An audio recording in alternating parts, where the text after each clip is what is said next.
দেখা যাচ্ছে শুভেন্দু অধিকারী গাড়ি যাচ্ছে এবং তার মধ্যে কিন্তু এখানে স্লোগান করা হচ্ছে। শুভেন্দু অধিকারী গাড়ি যাচ্ছে এবং ইতিমধ্যে কিন্তু এখানে স্লোগানও করা হচ্ছে।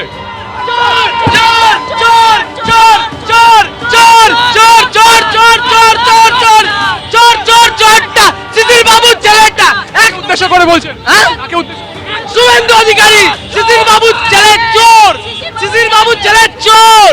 দেখা যাচ্ছে যে এই মুহূর্তে দাঁড়িয়ে শুভেন্দু অধিকারী কনভয় এখান থেকে যখন যাচ্ছে তখন কিন্তু এখানে শুভেন্দু অধিকারীকে উদ্দেশ্য করে এখানে কিন্তু নানান স্লোগান এখানে উঠছে এবং আমরা থানা থেকে বেশ কিছুটা দূরেই রয়েছি এবং সেখানে দেখা যাচ্ছে যে মাইক হাতে করে সেখানে কিন্তু এই মুহূর্তে এখানে শুভেন্দু অধিকারীকে লক্ষ্য করে বা তাকে উদ্দেশ্য করে এই গালিগালাজ এখানে কিন্তু এই ধরনের কথা বলা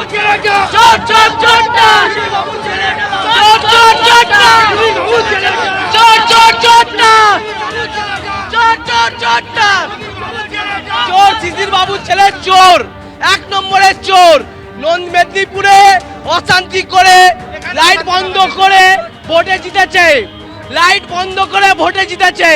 আজ পর্যন্ত ওর ক্ষমতা আছে, ওকে মমতা ব্যানার্জি এনেছে, ও মমতা ব্যানার্জিকে আনিনি। ওর পা ধরতে হবে। মেদিনীপুরে কিছু করতে পারেনি, সে মহিলা কি করবে? মেদিনীপুরে কিছু করতে পারেছে না।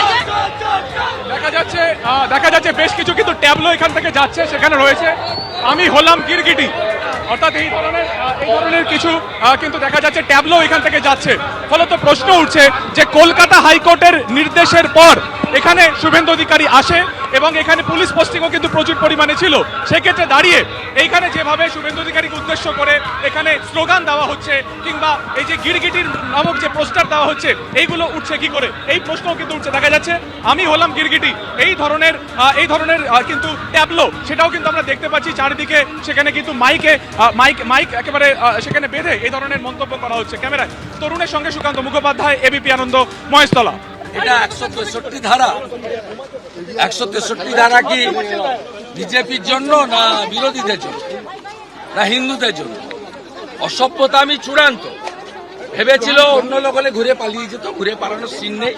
সবার সঙ্গে মিট করেছি, আহতদের বাড়িতে গেছি, জোর করে অনেক দোকান বন্ধ করেছে। এখানকার মানুষকে বলে যাব ইনসাফ বিচার আপনারা পাবেন। আপনাদের জাস্টিস পাওয়ানোর জন্য, এলাকায় শান্তি রাখার জন্য বিরোধী দলনেতা যা করার করবে আইনের মধ্যে থেকে করবে। আজকে পুলিশকে শুধু বলবো, রাজীব কুমারকে আর ডায়মন্ড হারবার ডিস্ট্রিক্ট পুলিশকে, তারা ভাইপোর নির্দেশে যেটা করলেন সরাসরি কোর্টকে চ্যালেঞ্জ করলেন। আমি পুরো ভিডিও করতে করতে এসেছি নেচার পার্ক থেকে, আমি হাইকোর্টে ভিডিও জমা দেব এবং এই জন্যই পশ্চিমবাংলার লোক রাষ্ট্রপতি শাসন চাইছে। আমিও বলি রাষ্ট্রপতি শাসনে নির্বাচন না হলে এই এলাকার মানুষকে লোকসভা নির্বাচনেও ভোট দিতে দেওয়া হয়নি, আগামী বিধানসভাতেও ভোট দিতে দেওয়া হবে না।